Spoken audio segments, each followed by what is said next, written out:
Welcome back to Dead Wax. Today we've got an awesome episode and an awesome guest. We've got Kaveh Rastegar here, and we're going to be talking about Kaveh's favorite punk rock bass lines. And then we're going to dive into Kaveh's former band,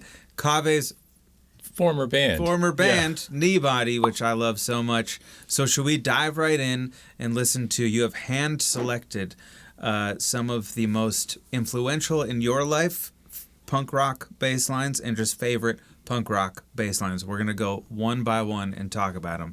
The first one is Bad Brains, The Regulator. Let's dive in and listen.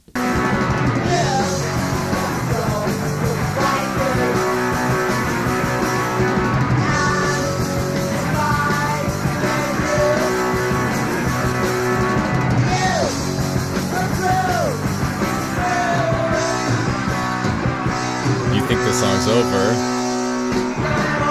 It's not over.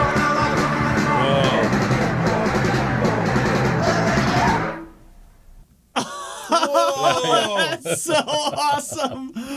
Oh. Holy shit. Am I right? That's the first time I've ever listened to Bad Brains. Oh, man. Oh, I'm so happy. That's so exciting. Jack, so I said this when I saw you. Part of the reason I'm so excited about doing this is because we've played together. You're one of my favorite bass players of all time. One of my favorite people to play music with. Oh. I feel so of a singular mind. Like when we get to play together, I just love what you do so much. And I've known this about you, that we come from very different places. Like I've known that you come from this sort of like this punk rock place that I don't. And so I was very excited to do this I feel like you're taking me to your childhood home and I get to look around a little bit. So this is going to be like a powerful education for me, which I'm excited about. So talk to me about Bad Brains and this song and why you love it. Yeah. Well, I mean, first of all, you guys, thanks for having me. It's such a pleasure to be here. This show's amazing, and I'm a fan. And I love making music with you, Ryan. It's a real pleasure. So this is great, and this is crazy to get to talk about this music. The Bad Brains for me. I mean, I think punk rock or hardcore or whatever you call it. It was like. It was queued up perfectly for me, like my generation or like where I was in my life, like at 11 or 12 years old, and it usually, this kind of stuff came from, for me, it always came from like big brothers of friends of mine, like, or you just kind of, and especially around this time when I was hearing this music, this was like, this is the 1980s, the mid to like 86, 87, like those years. And, back then, you would get, like dubbed copies of this music, or you would just it was harder to come by this kind of music, and because it wasn't on the radio. It definitely wasn't on the radio. It wasn't on the radio. It wasn't really on TV. It was, and it's funny when you look back at people talking about this music at the time, or especially in the early '80s, there was just such a kind of a hysteria over it, In fact, there's a documentary that's on YouTube right now, or it's just a news story from LA talking about punk rock and how scary it is and what it's doing to the kids and all that other stuff, and so around that time it was just really, it did feel like a world to discover that wasn't really. It took effort, Yeah. And so most record stores you would find, you wouldn't always find some of these tapes or albums, records, CDs, all that other stuff. And it was a sort of off limits emotion, right? Is it like the anger that it brought out of you is what people were afraid of? I mean, I guess so. I think it's like people I think anything that is a threat to,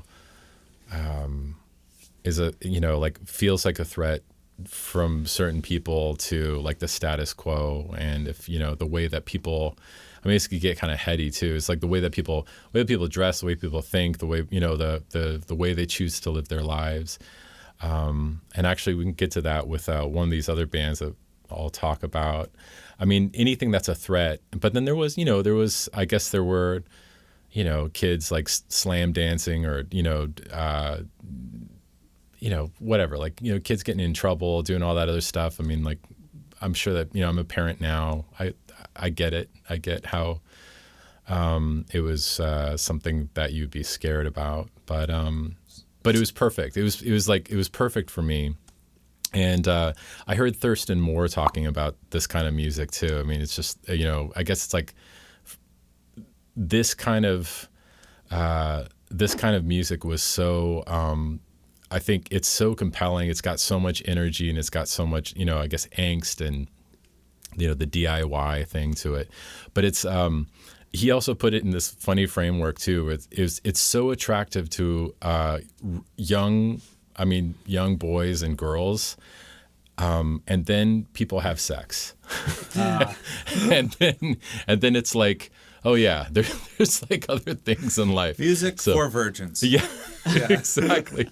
I thought that was a really funny way to put it because it's really true. It's like there's just so much pent up energy in a lot of this music. That's so funny. That is really funny. Did you play bass before you heard this song, or is this part of what attracted you to the instrument? Yeah, it's definitely what attracted me to the instrument. I didn't play bass when I first heard this song, and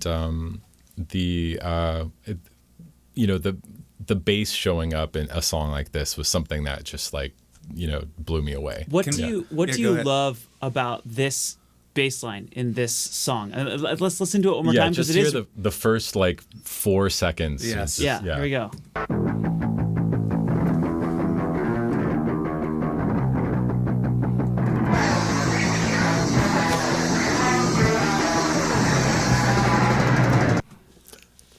Yeah. Can you play it? I mean, I can. I can. I could play my version of it without picking up the instrument. Yeah, it's scary. I mean, that bass line scares the shit out of me. It's definitely what blows me away about it is the urgency. It's like it's just so. And the way that the tape kind of just starts like mid phrase, like it's kind of like what the hell's going on, and then it just starts up, and it's got that kind of. And That's a good way to put it. It's. I can't play it like him. My pick technique is awful, but it's like.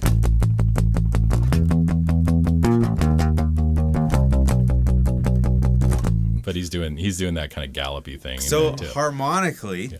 Yeah. It's like 1 5 5 flat 5 flat 5 flat 2. Right. Yeah. Which is like not that they're thinking this way. Wait, is it a flat 2 or is it? Yeah, right. Like he does a shape like. Right. Like that kind of a thing. Oh, it's a natural. It's a natural 2. Well, the first. There's your flat 2. Okay. Right. And then there's your. Got it. And then. Got it. Yeah. So. And then. Yeah, there it is. That's so hip. Oh, that's so cool. So cool. And then. It's kind of like so angular. Yeah, it feels like a Kubrick movie. Yes. Like I feel like I'm watching Madness. Yeah. I can picture you in your childhood bedroom picking up your first bass and just getting all of your virgin angst out. My virgin exactly to this song. Yeah, I mean, and the thing about Bad Brains is they're a African American band in a field that was not. It was largely not. Yeah, and they were so good at playing music. They're just so incredibly good. And this is off of their first. It's their first album, or it's it's called different things. It's called the Bad Brains album, or it's called Roar, ROIR, and it was. I think they did have recordings that came out before that, but this is the first, real album. And Rick Ocasek from the Cars helped make this album. So did they make it? They were formed in Washington, D.C. in 1976. Did they make it in L.A.? Did they make this record in L.A.? think they did. I thought they made it in New York, but I could be wrong. That makes sense. Howie Weinberg engineered and mastered it, who went on to become a legend, one of these Grammy Award-winning mastering guys who's touched every single record ever made. And Daryl Jennifer played the bass. That's right. Was he influential to you beyond this? I mean, he was. I mean, I got to see them play, and I was probably 12 or 13, and it was the terrifying show. It was so crazy. I mean, it was crazy just to be there in that room, like getting to see this band, like mosh pits and stuff. Yeah, all that stuff, but just I mean, everybody do yourself a favor and go and see. There are recordings of this band at CBGB, just playing, and just they sound amazing.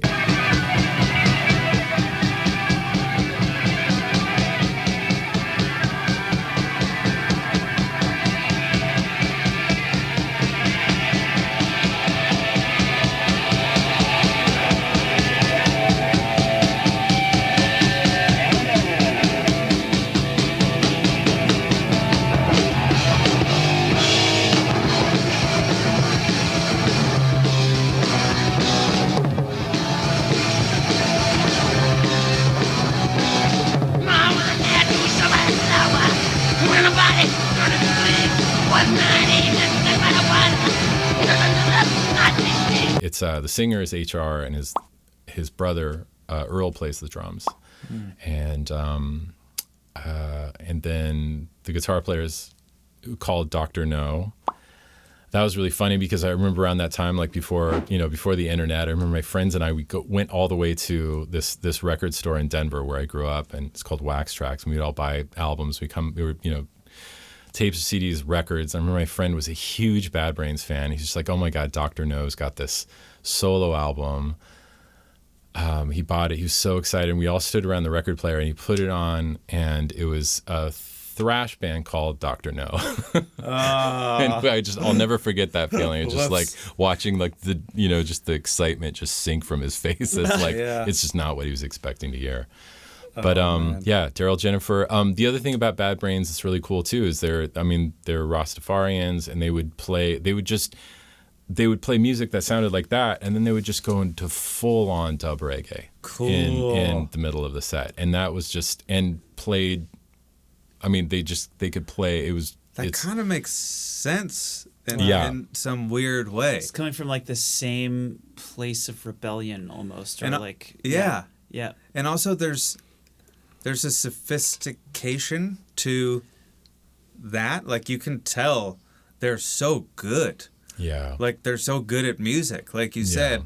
And I mean, that's also to be good at reggae, to be good at dub reggae, like, you have to be a good musician. So it's sort of, that kind of makes sense that they. And I mean, I think that they were so inspiring, a lot of the guys from, Henry Rollins, who later joined Black Flag, and Ian Mackay who started Minor Threat.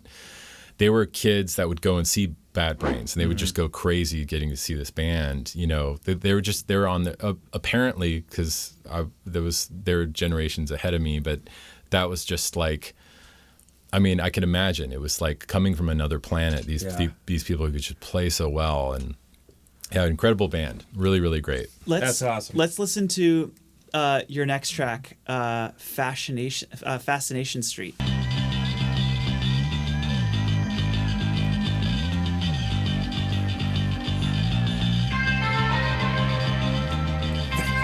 It's a jack chord.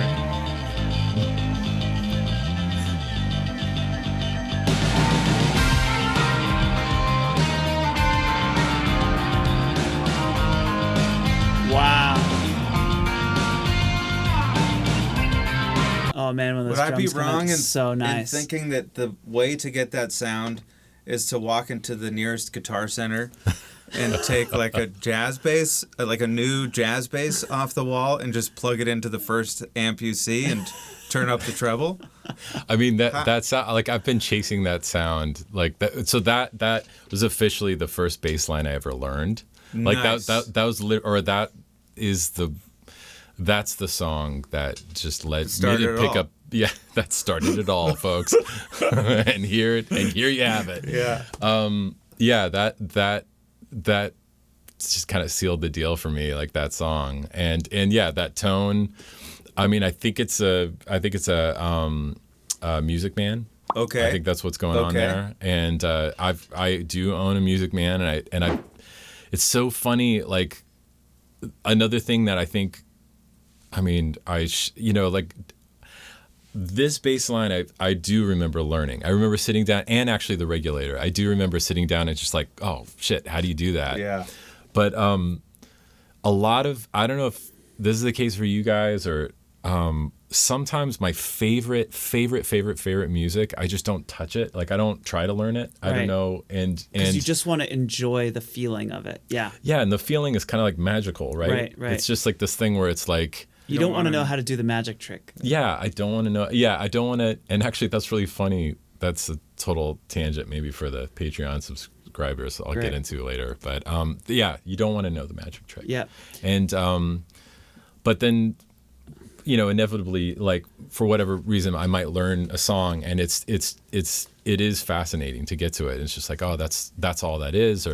But this bass line for me is just like it's a world, and I think the song is like 6 minutes or 7 minutes long or something, right? Yeah. It's let's see if I can figure it out here. Yeah, 4:29. Oh, It's pretty 429. long. Feels like it could be. I mean, 429 is pretty long. It's their first #1 song, and that's a long time. And that's all that happens in this. I mean, like, a Bass-wise? lot happens in the song. It's this beautiful world, but it's like the bass line is just like that's all you need. Can I ask you a question? Yeah. Sort of technical question about the bass line. So Yeah. there's this part of what makes it so trebly is it feels like the strings are flapping against the frets. Yeah. Like it just there's so much fret noise. It's almost as if he's not pressing the string down fully, or he's just really jamming on the strings. But can you tell me why? Like listen to this.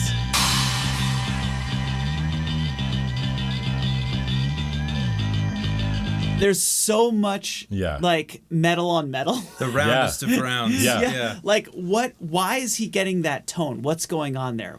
Like how is he getting it to sound like that? Yeah, definitely not old strings. Yeah, but maybe a lower action, Does an amp matter? Are we hearing amp at all, or? Oh God, you guys are getting technical with me, and this is again not really my universe. Were you chasing that as a kid? Like, were you trying to get that sound? Were you trying to figure it out? No. I mean, I would always like my whole thing with bass playing is always just like kind of what I can just do with whatever instrument and my hands, you know. But I wasn't necessarily thinking about it. It wasn't until I moved to LA and got my ass kicked for a few years that I was just like, I should probably think about like Gear? tone and gear and all that other stuff. Can you play us that line? I want to hear the line. Yeah. So this is played on a bass that is not that bass, and these are on older strings, but it's like.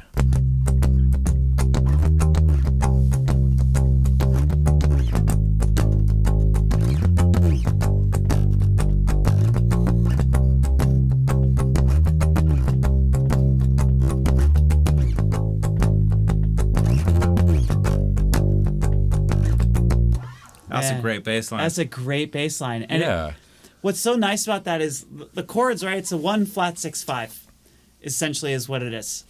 But the movement between those harmonic structures It's melodic. is really melodic. Yeah. And especially that last octave movement up, right? Yeah. Before it goes back down to the 5.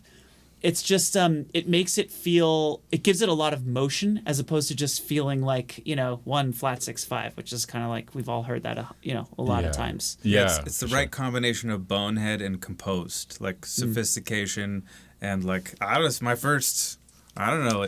Yeah, but it's also, I mean, yeah, because it was the first bass, and I was playing it all with one finger, which is kind of how I played it when I learned it, and I haven't looked at videos, I haven't studied how Simon played that bass line, or I'm sure there's ways to find out how they came up with that, or I know that Robert Smith would write a lot of those songs, but. Yeah, I mean, the thing about that, as you guys know, like working in the studio, if like once you kind of, as a bass player, like, or as a guitar player, or whatever you're playing, like once you come up with a part like that, you're just like, oh, this is a gold mine. Like it's like, it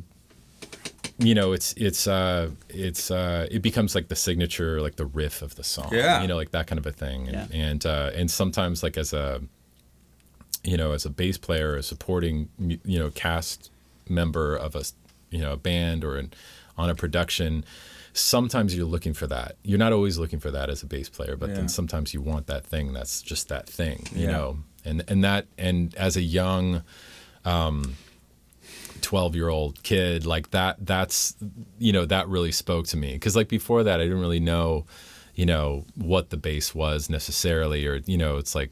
But then I don't know if you guys had that too. Like once you started playing, like you started hearing that instrument in other songs, right? Yeah. You develop bass ears. Another thing to me that's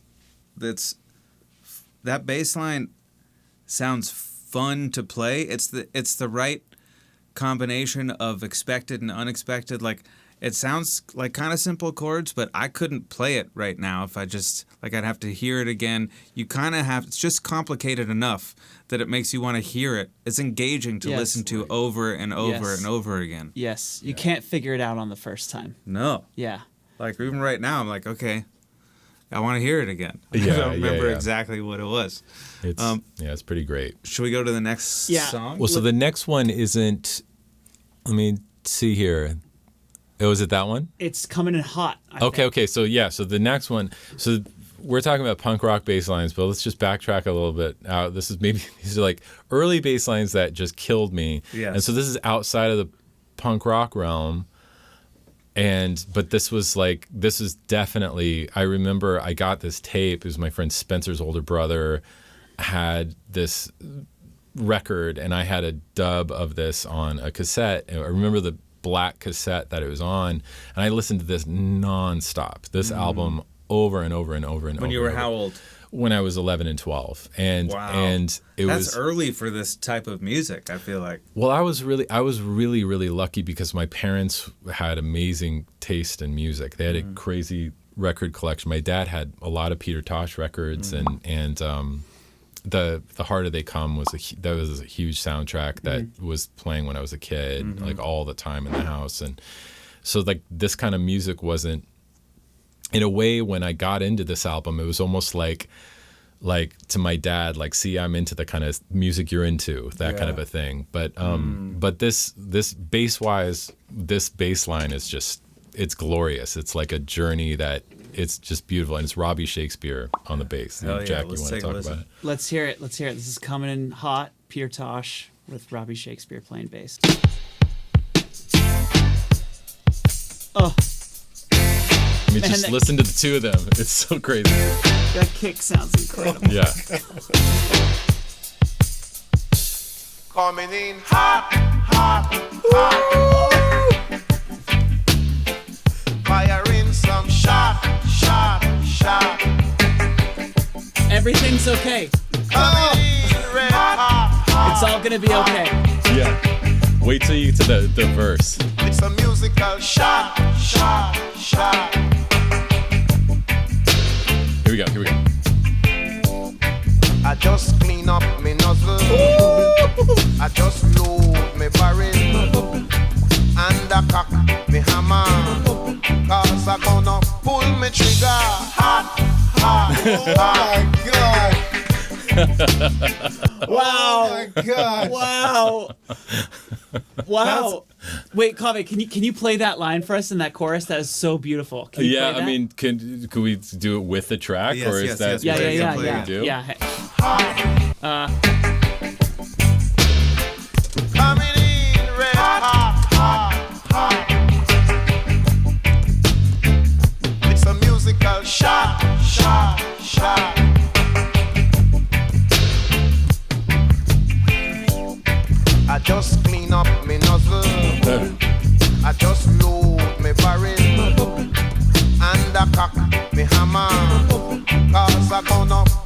trigger. Hot, hot, hot.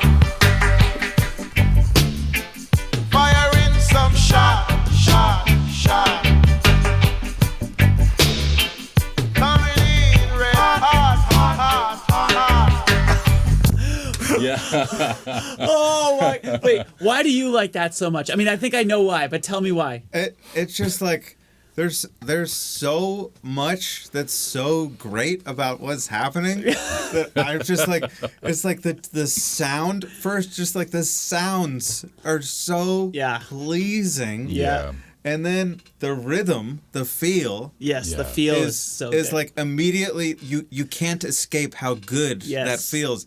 And then the bass comes in and it's equal parts like melodically catchy and rhythmically just like, you know, lifting you up in all of the right ways. I don't know how to explain it, but it's just like it makes you feel like you're levitating. Just it does. It's so, and as you just kind of get hooked on that song, if you start like cueing in on the bass in that song, the way that Robbie kind of develops that line, you know, because it's a part that is full on a part, and then the next time he gets to the verse, and then the third verse, he just kind of breaks it up into this like. He breaks it up and it's like there's this like Toots the Maytall song that he's kind of like doing he's like doing this like other dub kind of feel over the top of it later. It's just so great. They're really stretching, they're really playing. Can we keep listening to that to get to the third verse? Yeah. Yeah. Here we go. That's great. Firing some shot, shot, shot. Coming in red hot, hot, hot, hot, hot. Firing them a shot, shot, shot. So this is the second verse. 1 minute after dozing, I thought that I was a blazing. My blood, it was the boiling. It was amazing. Hot, hot, Yeah. hot. But wait, the third one. Firing some shot, shot, shot. Coming in hot, hot, hot. With some musical shot, shot, shot. Here we go. Next day it went higher. The whole of me catch a fire. I couldn't take it no longer. I have it choking on some cold ice water. Hot, hot, hot. Yeah. Isn't that killing it? It's so good. Man, okay, so yeah, can you talk about the way that he's dancing around? Like he's not playing on one. He's hardly ever playing on the downbeats, right? Like what's happening? Tell me what's happening. God, I don't know. I and that's the thing. I don't tend to think about things that way, but I should. Probably should. Well, how do you think about things? I mean, that's a real melodic bass line, right? Like it's a thing where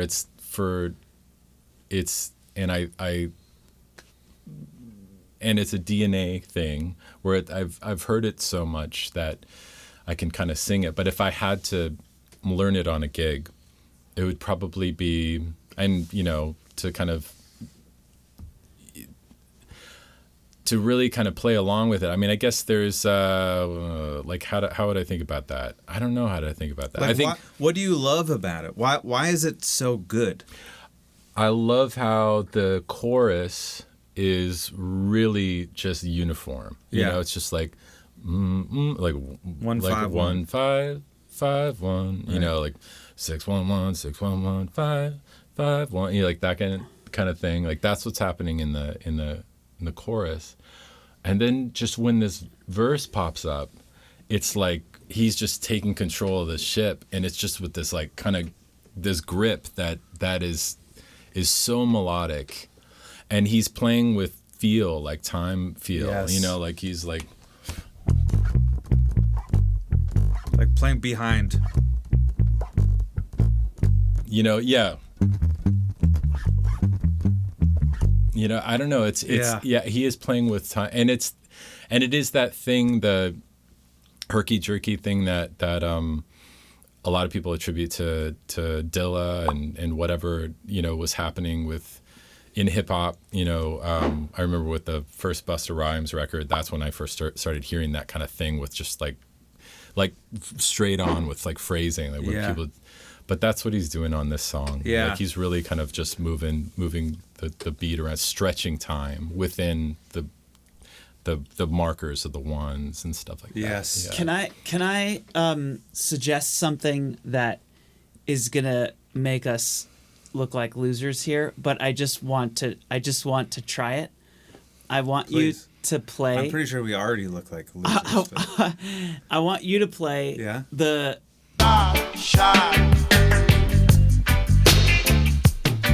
And I'm gonna play it on piano, and I want to see what it feels like. Because what's amazing to me about this is it's 3-2-1 is the melody, and the bass is 1-5-5-1. It's like the most very simplistic, simple thing, but the sum of all those parts just feels amazing. I just want to see what it sounds like if you reduce it to bass, piano, guitar. Can we just try? You want me to play guitar? Yes. I want you to play those upbeats. We're not gonna have drums. Maybe I'll do drums. I'll do. Like part of the reason it works is because of what they're playing against. But let's do it. Let's look like.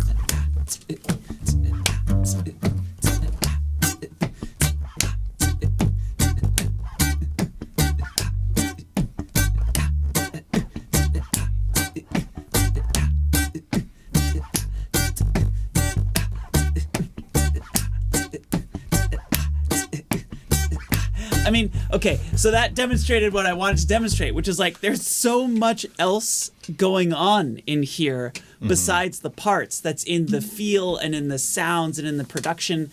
It's like irreducible. You can't reduce this to just notes. You can't notate it. Like there's so much nuance in the playing and performances that's kind of uncapturable or unexplainable, Yeah. At least to me, I couldn't analytically tell you why this is so hot. Well, and what's cool about this too is and I found this with some of my all-time favorite albums of certain artists, right?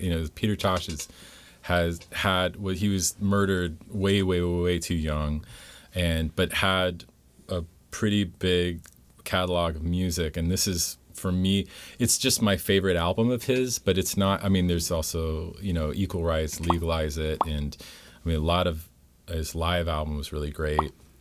But for me, it's like this, it's a perfect record. But it's really funny going back to read reviews of this record, and I think it was like the New York Times or somebody, which is, it is what it is. But then the headline, the reviews of this record was just like, it's just kind of like hack recycled sloganeering, do you know what I mean? Like looking at the words of him talking about, equal rights or the poor and even there's a lot of beautiful concepts on this record. And that's what it's reduced to, right? Yeah. That's because they're like, it's like one of the later period or like mid-period Peter Tosh records after that like 70s like classic era of reggae. And it's the beginning of like the 80s, 80, 81 or whatever when this came out. And but then there was another review that later talks about this album, and it says it's Sly and Robbie's like some of their finest playing, which again, these reviews, they are what they are, but it's fascinating to me, like the take at the time. And I've noticed that with a lot of records that I just love so much, that they're just kind of like, there's in a totally different genre, there's this really great album by Greg Osby, saxophone player, called 3D Lifestyles that came out in maybe 92, that I was so into. That was the beginning of like when hip hop and jazz were kind of like meeting up, and it's just this beautiful record, and it's just destroyed critically, and that's fascinating to me. Oh fuck the critics. Yeah, kind of. Excuse my ignorance. What does Peter Tosh play?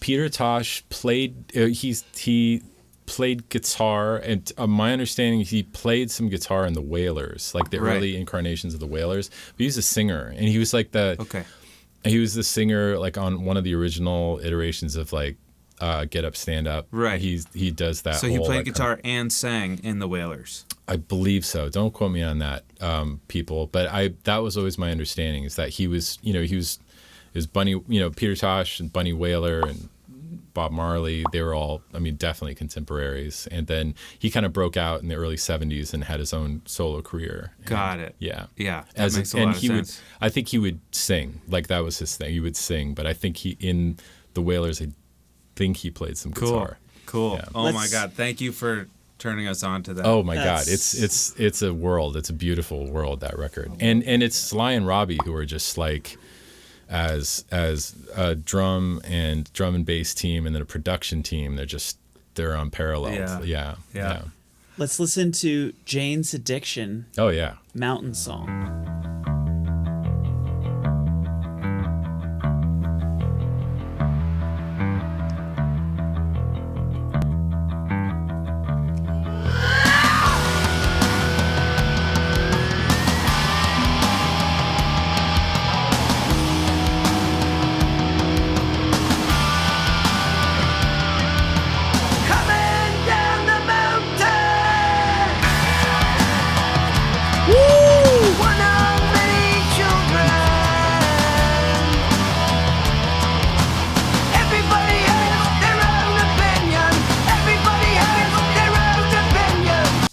Sick. Holy shit.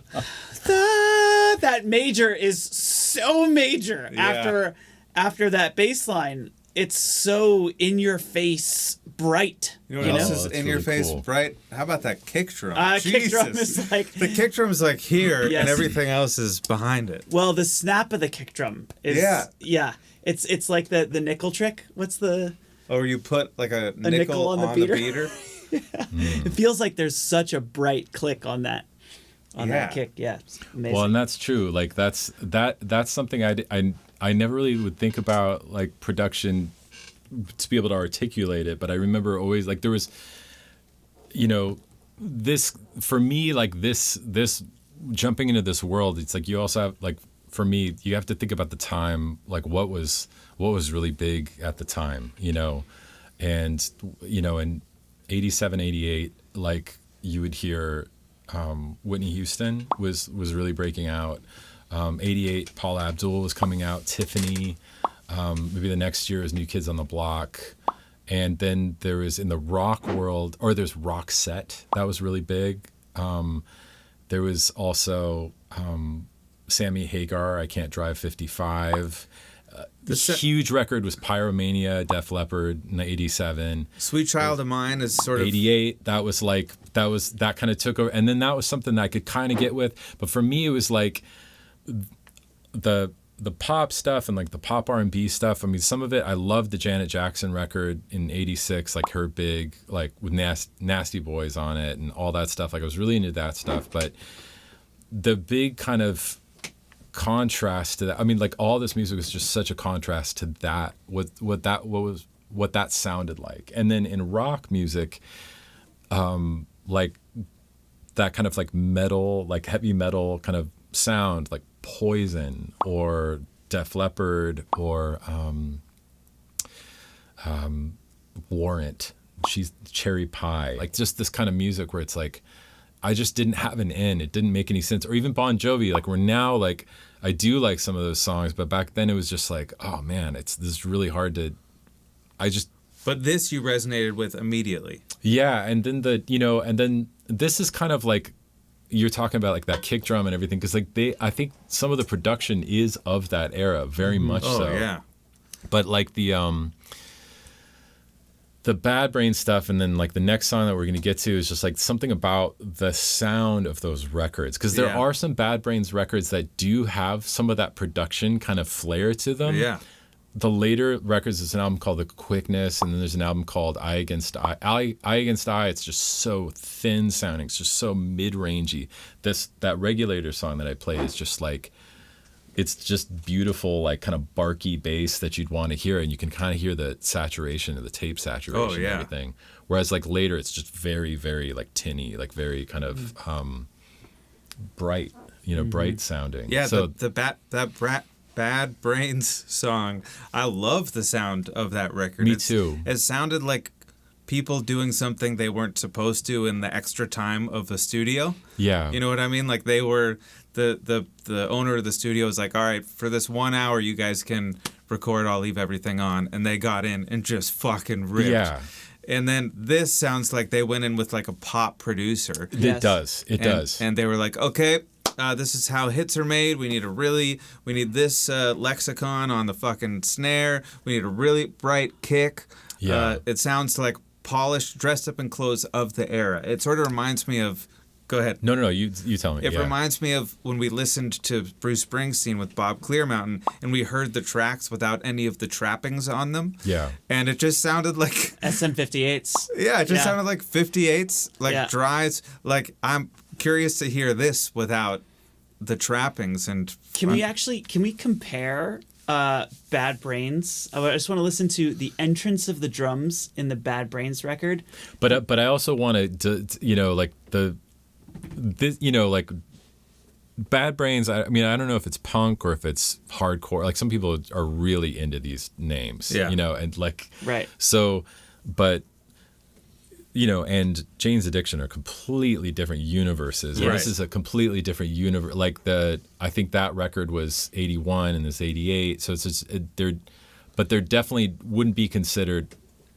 Jane's Addiction is not punk. No, it's not an apples to apples comparison by any means. But it's just interesting to hear the differences. Caveat. Yeah. Here's Bad Brains. Here's the drums coming in.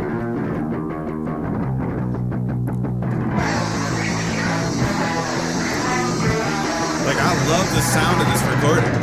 Me too. Okay, and let's listen to Mountain Song.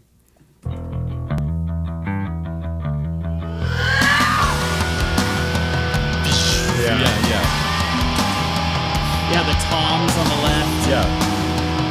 Right. SSL. Coming down the mountain. That is so surprising. Yeah. Yeah. I mean, but that's the thing too. Like I remember when this came out, and the first time there was in Denver when I was growing up. There's a we could never afford cable in my household when I was growing up. So you had on public TV, there was, that was available to everybody. On Channel 12 in Denver, there's a thing called Teletoons. And they would play a kind of like edgy videos. And that video for this was on.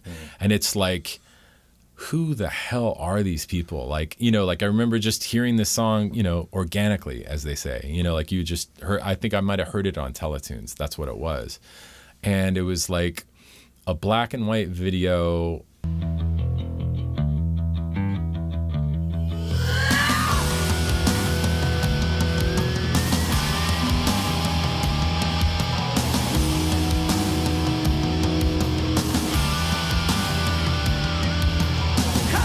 There might be like just the woman's like this beautiful woman. She might have had dreadlocks. Like there's just something that was just like, who are these people? Like what is this music? It's just so, and then Perry Farrell's voice coming out of nowhere. Like you can't teach that voice. You can't teach that whatever that interval is. All that other stuff. It's just so it's pretty. It's like the lyric is coming down the mountain, which is like what he's doing. Yes. It's like he's holding up the 10 Commandments. Yeah. And he's coming down the mountain. Yeah. It's like do you guys watch The Twilight Zone? Like there's a famous Twilight Zone where this woman, she's being chased by her, what is it? It's her, she's making bad decisions in life and she's being chased by her bitter, pissed off future self in a black horse from the top of the mountain. And she's going, she's staring at it like that. And that is that kind of imagery, Perry Farrell's on that horse. I love the image of this is Moses coming down with the commandments to find everyone worshiping idols. Yeah. What the fuck? Okay, let's listen. Should we have Kaveh play this bass line? Should Oh, we listen great. to the top of the song one more time? Great, here we go.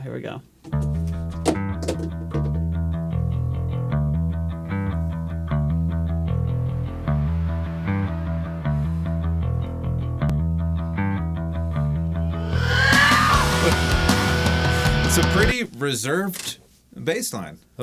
It's a reserved bass line, but as 12-year-old me, it was everything, and it's just this encapsulated kind of world. It's Eric Avery, who is just such a beautiful bass player, and his bass lines on those records are so amazing. And a good bass player friend of mine, Chris Chaney, played with Jane's Addiction for years and years, and my dad was really into Pink Floyd. My uncle was really into Pink Floyd, and I love Pink Floyd. I love that band, but for me, Jane's Addiction is kind of like my Pink Floyd. It's like it takes me to a similar place. Like there's a song called 3 Days on their album Ritual that's just like, it's a beautiful adventure.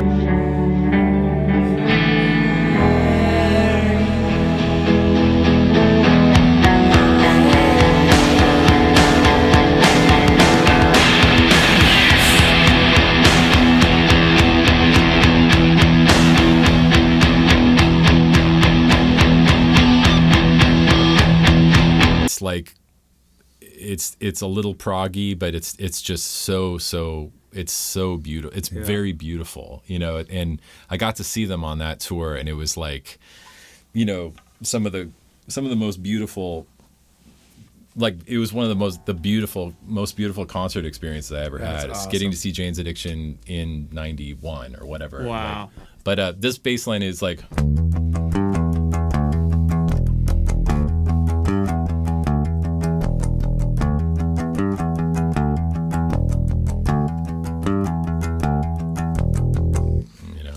it seems simple, but there's a few things that I notice. What do you notice? Where the high note comes is the snare.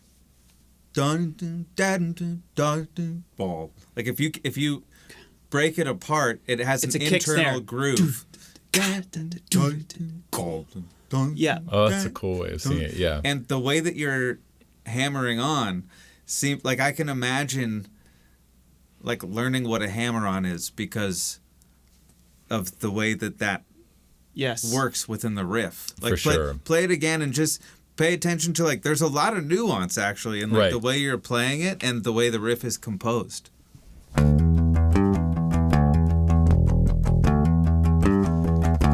Now play it without hammering on.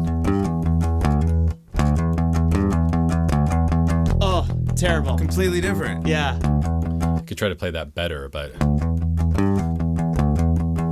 That's it's a- yeah. But it's better with the hammer on. Yeah. yeah. So that maybe that's also why that vocal is so striking, because you're just hearing like we're just and then Yeah. Well, he also the chord nice. The chord that comes in, like it makes sense that this is the first song written by the band before that, because the chord that comes in, yes. it's like the Jimi Hendrix chord that like Wait, but that's with the minor on top. He's singing the major on it has top. both. So we're used to this. But you're playing the minor as the top note. He's singing the major as the top note. I know. But he's doing this. Yes. Yes. Yes. But we're sort of accustomed to this sort of like hellfiery Yes. Jimi Hendrix sound. Right. I mean, like that.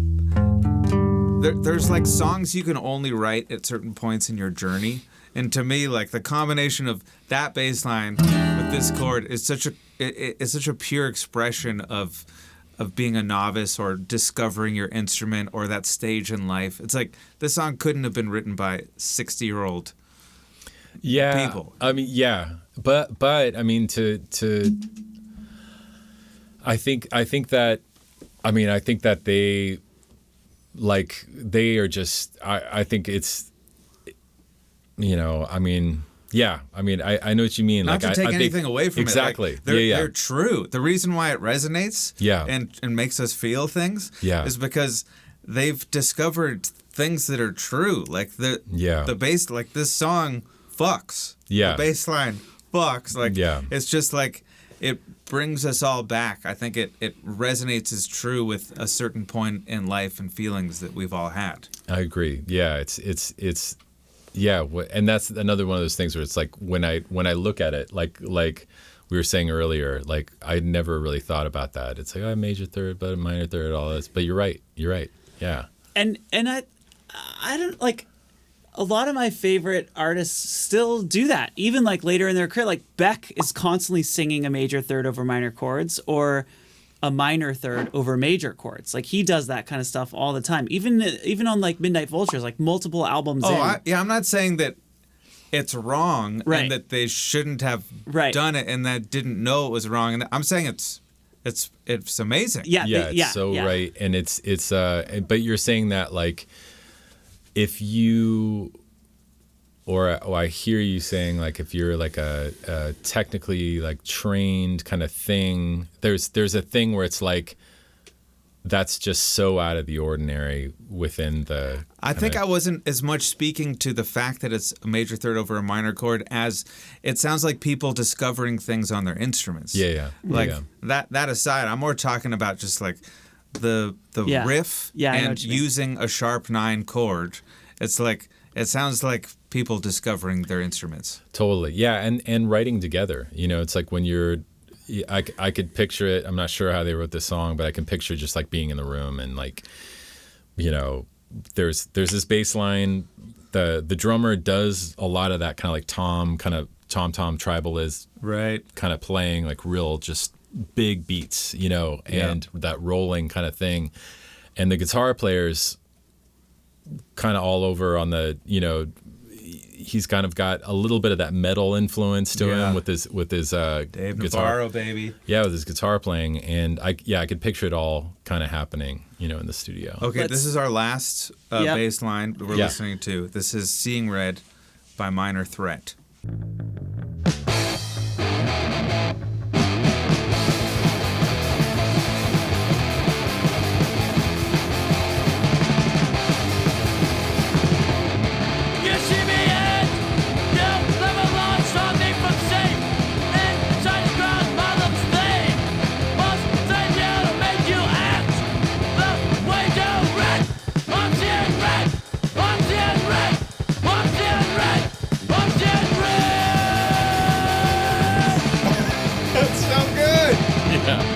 If a murder manifested as a song, it would be that song. I love that so much. Wait, tell me about this song, Kaveh. I mean, so this Minor Threat made this to me it was available on cassette. I bought it at Raunch Records in Salt Lake City, Utah, for like $5, and it was they had a cassette of. I think it's the famous record where it's like it's Ian MacKaye on the cover, like his head's shaved, his head's down. And I remember hearing this for the first time. This album that starts with a song called Filler that's just so terrifying. And it sounds so beautiful. Like the recording is like great. Like it's just all the warm tones that you want. Can we listen to the first few seconds of that? Yeah. Yes.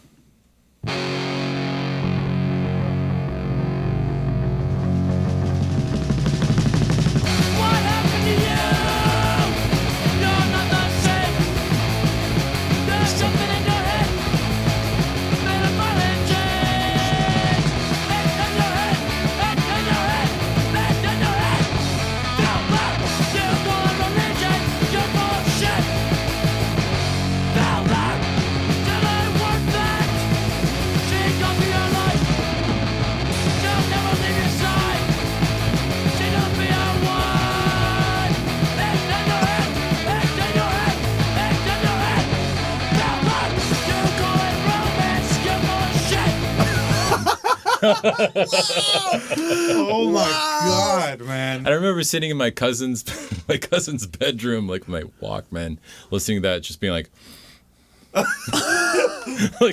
oh wow. Oh my God. Yeah. I love the way that they feel time together. Oh Yeah. God, they're good. It's They're like- so good. Holy shit. They're so good. They're so good. Great music. And Brian Baker, I mean, Ian goes on to form Fugazi. Brian goes on to form, I'm sure they're in other bands, but he's in Bad Religion. He plays guitar in Bad Religion. But I mean, they were such the young kids, you know, that was the other thing. And I mean, that song Filler is like, they had this whole ethos of that band. It was called Straight Edge that they started. The whole thing of like no drugs, no alcohol. drugs, no alcohol, no one night stands. That was you. You know, Yeah, That's Jack. yeah. yeah, and that was that was kind of me too. And it was like, you know, there was something in that. It's like everybody kind of going back to like the thing about being scared of your kids, like this music, like something about that band in particular, like just having this like ethos, like was really attractive. Like when you're just young and you're trying to figure out where you fit in and who you are and all that other stuff, it's like, that's a pretty cool thing.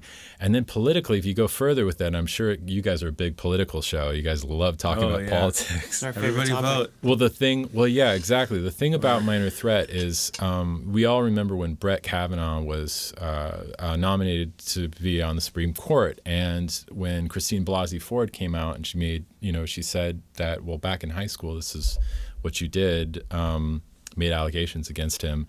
And he talks about like, you know, the famous quote is like, "I love beer." You know, I don't know if you remember this. Yeah, like of course. the Senate Judiciary hearing with Brett Kavanaugh. Well, Brett Kavanaugh is the same age as Minor Threat, and they're from the same part of Washington D.C. These guys, and so there was something like when that was happening, it was just so powerful to me. It's like they were singing about this stuff for a reason. Like they're literally the same age. And they're just talking about that behavior, whether it's true or not, whatever Kavanaugh did or whatever, but just like that shit, you know, like that kind of like toxic crap, you know? Yeah. And anyway, like I just love that band so much. And they have very few recordings. I mean, there's like their complete discography that, you know, you could get, and they're really principled, you know, like Fugazi, I remember seeing a lot when I was a teenager, and you would go and it would be $5 to go and a can of food that they would donate to, Oh, nice. you know, it was, you know, so don't get me started on that band. Oh my They're so God. great. Thank you for turning us on to that. Oh, yeah. It was so fun to listen My to. wife recently said to me, and it was such a nice moment. She's like, "I'm tired of self-aware pop." She's like, "I want to hear the unfiltered, unencumbered, raw, complaining humanity that totally lacks self-awareness. I want to just hear the feeling. Don't tell me all the heady, just show me the feeling." Yeah. And I feel like this is just this id side of humanity that is so pure and true, that resonates so deeply to our cores. Yeah. You know, because it's just it feels like totally unfiltered. Yeah. Yeah. Absolutely. Yeah, and there's stuff about that record that are just, there's so many just amazing moments in that record. Like that album and the Bad Brains album are just like, you've got to just really I'm like gonna enjoy. dive in. And then if you get into, there's another band called the Circle Jerks, and you could see how much the Minor Threat was really influenced by the Circle Jerks, with just the way that the guitar player plays. Anyway, this was a pleasure. I have so many rabbit holes I'm gonna dive into.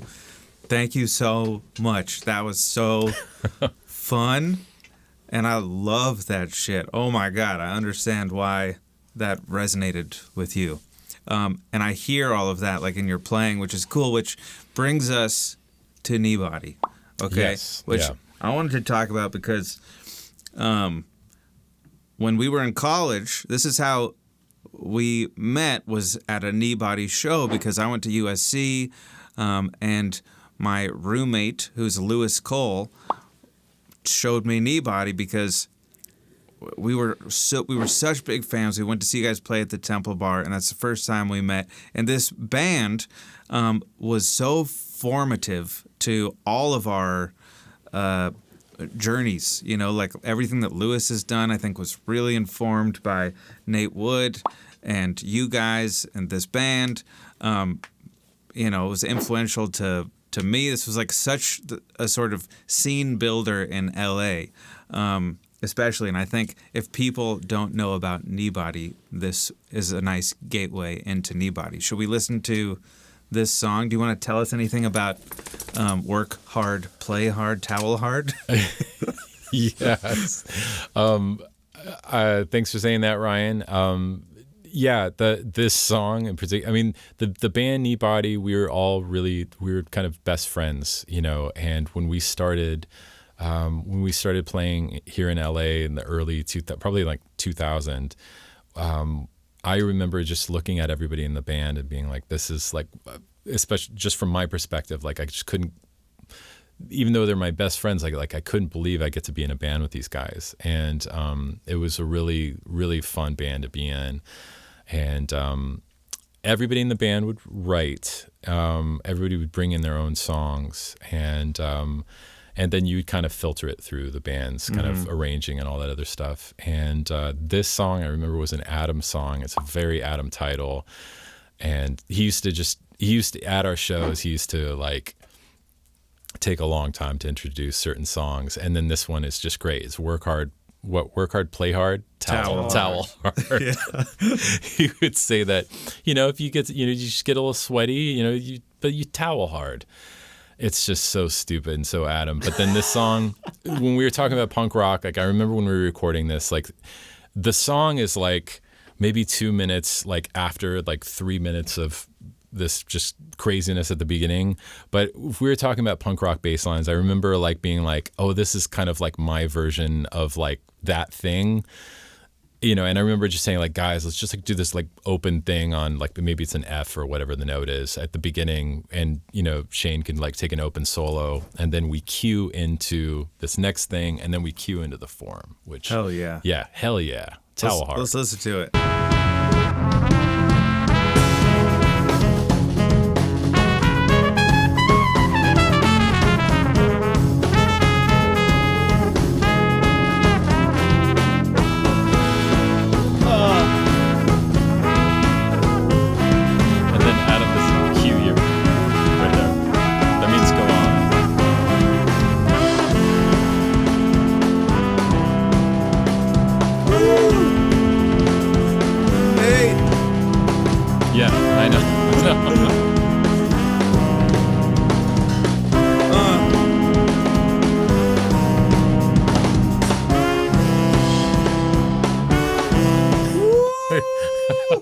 Man, that takes me back.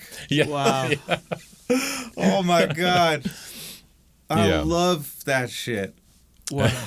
I love that shit. You know what's so man. funny about that is it's so perfect that we listened to all those punk rock tunes before listening to this. It's coming from the same place. Right. Yeah. It's different music, but it's coming from the same exact place. Yeah. Like on